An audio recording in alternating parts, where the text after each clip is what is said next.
researches, one of the fundamental building blocks of Vault Hunters. But there's so many to choose from, it's very difficult to figure out what you should start with, so that is what we're going to do today. We're going to look at some of the most useful researches that you can unlock early game and give a brief overview of what they do. So first up, we're going to jump into a vault to show off two of my favourite mods. The first one, a lot of you will be familiar with, because it is pouches. That's right, pouches is number one on this list because they are incredible. For those of you that don't know what pouches is, let me explain. A pouch essentially functions as a shulker box, however it can have different upgrades. One of the most notable is the pickup upgrade, which when combined with a magnet, allows you to just quickly drop items out of a chest, very simply. You just organize it and drop, and then it will automatically go into the pouch, and you don't need to deal with dragging and dropping and opening the pouch and organizing your inventory. So it makes looting much more efficient. Now, pouches comes in at one research point, and then you can upgrade this to double pouches, belts, backpacks, and big backpacks,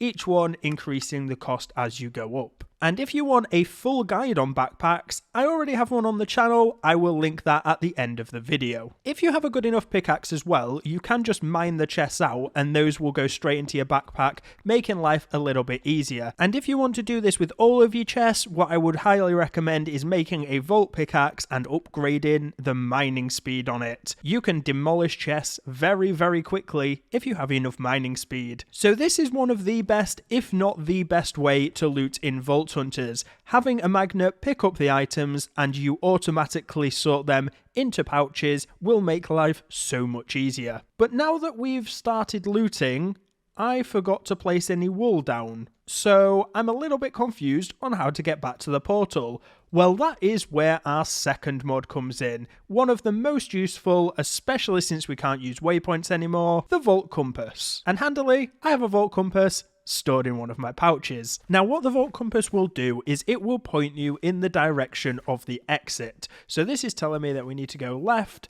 and then we will need to go right once we get down this corridor. You will find that if you don't mark your way, you will get very lost very quickly in the new 1.18 vaults. And the Vault Compass is honestly just one of the easiest ways to find your way back. Now, as you can see when we're in this room, it's telling us we need to turn left, and then the vault portal should be straight in front of us, which as you can see, it definitely is. And we have just successfully avoided being lost in the vault for the next 20 minutes. Now with the Vault Compass coming in at only one knowledge point and the quality of life ones not increasing with the amount that you unlock, this is a fantastic first point to spend, especially if you have no sense of direction. So those are probably your two most useful in the vault. Let's hop out of the vault and have a look at some of the others. Welcome to our mini garden of tranquility, featuring the Botany Pots mod. Now this one you'll find in the Productions tab, and it is only 2 research points, but it's probably one of the best 2 research points that you will ever spend. Now there's 2 types of Botany Pots to be aware of. First one is a standard manual Botany Pot,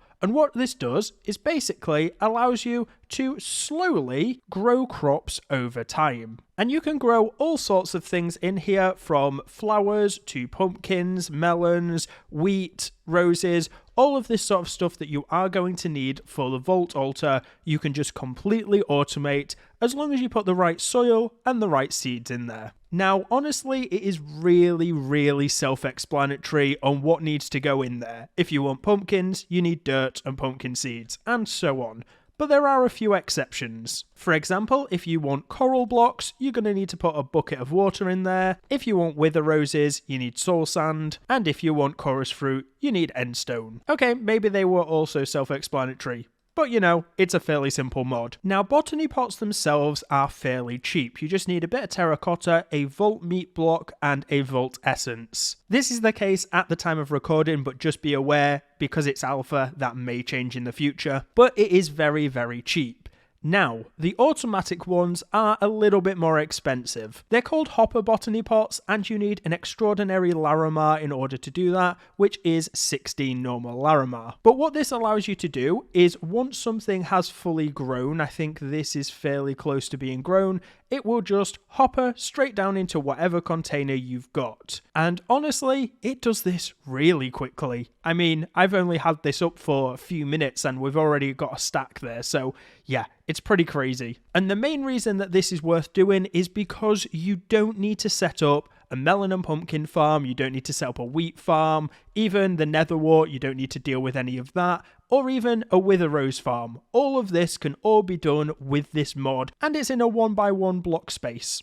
So it's about as compact as you possibly can get. It is honestly one of the best, if not the best farming mod in Vault Hunters, especially early game, because it will save you so much time. But now that we've got all of this stuff, what are we going to do with it? Well, that's where our next mod comes in. It is simple storage. Now, you can think of simple storage kind of like a budget refined storage or applied energy sticks. It basically uses chests to store your items and then just has an interface that will look through it. It's super cool because you can just put a bunch of items in here like this, and then you go to the storage block and it displays them all for you. You can filter it, you can do all sorts of stuff with it, and it basically just keeps everything super neat and super tidy. Now, when you unlock this mod, you're also going to be able to make this book.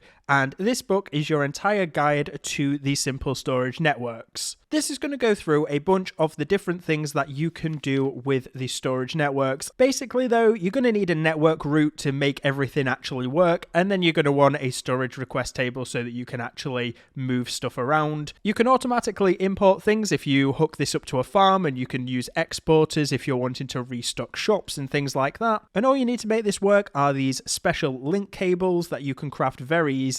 Or if you're importing or exporting, you need these import cables or export cables, or even filtered link cables if you're wanting to set parameters on what can go where. Be aware, as with most things in Vault Hunters, that some of the stuff in this mod is actually disabled. Think mainly the wireless stuff, because you can't get the remotes, there's no crafting recipe or anything for them, so that's the point that you're going to want to be upgrading to refined storage or applied energistics, because that sort of stuff is really useful. But at least for the early game, this thing is absolutely fantastic, and you can just dump all of your items in the chest and then sort through it nice and simply. Speaking of dumping things in chests though, the final mod that I recommend to you is kind of an odd one. Not many people would recommend this, but I absolutely love this mod. And that mod is the Modular Routers mod. Now this does some really cool stuff. I've set it up so it'll pull chorus through out of here and send it over to the storage system over there. All you do, flick the lever, and then it's just going to pull this across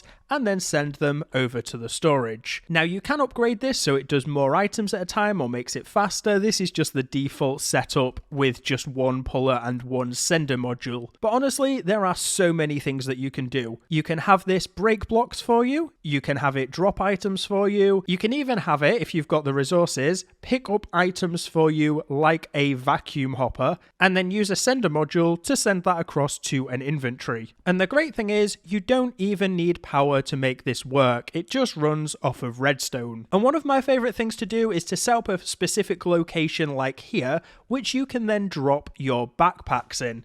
And it will then pull the items out of there and send it to your storage system.